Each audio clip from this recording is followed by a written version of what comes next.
Welcome back மக்களே. இன்னைக்கு நம்ம எங்க இருக்கோம்னு பாத்தீங்க அப்படின்னா, போர் அடிக்குதே அப்படின்ட்டு வெளியில எங்கேயாவது போலான்னு பிளான் போடும்போது தான் க்ளோ கார்டன் அப்படின்ட்டு மகாபலிபுரம்ல ஒரு நல்ல பிளேஸ் இருக்குன்றது ஒய்ஃப் சொன்னாங்க.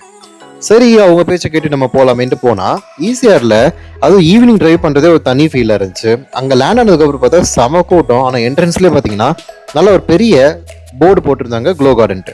சூப்பராக இருக்கும் அப்படின்னு உள்ள போய் பார்க்கும்போது ரொம்ப நல்ல லைட்டிங்ஸ்லேருந்து எல்லா செட்டப்பும் நல்லா பண்ணியிருந்தாங்க. டிக்கெட் கவுண்ட் தனியாக இருந்துச்சு. ஸோ எவ்வளோ இருக்குன்னு பார்த்தீங்க அப்படின்னா ஒரு ஆளுக்கு 200 ருபீஸ்ன்னு சொல்கிறாங்க.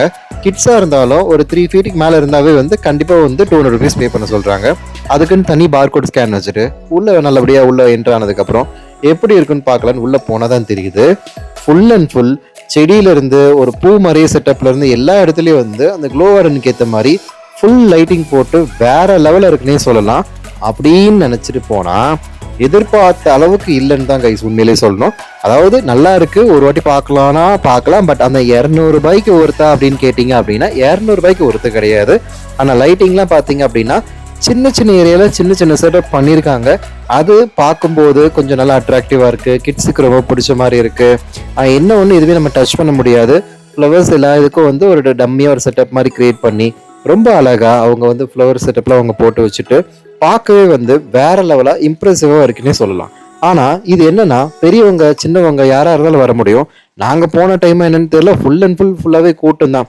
நிக்க கூட இடம் இல்லாம அப்படி திருப்பதி லைன்ல நின்ன மாதிரி அவங்களே உள்ள கூட்டு போயிட்டு வெளில கூட்டு வந்துட்டாங்க. மிஞ்சி போனா இதை விசிட் பண்ணிட்டு வெளில வர்றதுக்குன்னு பாத்தீங்கன்னா அப்ராக்சிமேட்டா மிஞ்சி போனா உங்களுக்கு லெஸ் தென் ஒரு 40 மினிட்ஸ் போதுங்க. அதுக்குள்ளேயே பாக்குறதுக்கு வேற ஒன்றும் பெருசா இல்லைன்னே சொல்லலாம். அது மட்டும் இல்லாம இந்த ஹனி பீ செட்டப்லயே பாத்தீங்க அப்படின்னா ரொம்ப அழகான லுக் அண்ட் ஃபீல்ல அவங்க அழகா கிரியேட் பண்ணி கொடுத்துருக்கிறது ஒரு தனி லுக்னே சொல்லலாம். அது மட்டும் இல்லாம இதுல இருக்கக்கூடிய ஒரு கார்டன் ஏரியாவும் பாத்தீங்க அப்படின்னா சில இது லைட்டிங் மியூசிக்ஸ்க்கு ஏற்ற மாதிரி வச்சிருக்காங்க.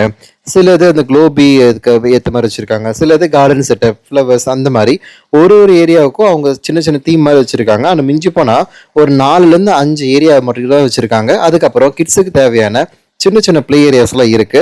அது டெஃபினட்டாக கிட்ஸுக்கு ரொம்பவே பிடிக்கும். பெரியவங்களுக்கு இது ஒருத்தர் கைஸ். உங்களோட கமெண்ட்டை கீழே ஷேர் பண்ணுங்க. தேங்க்யூ.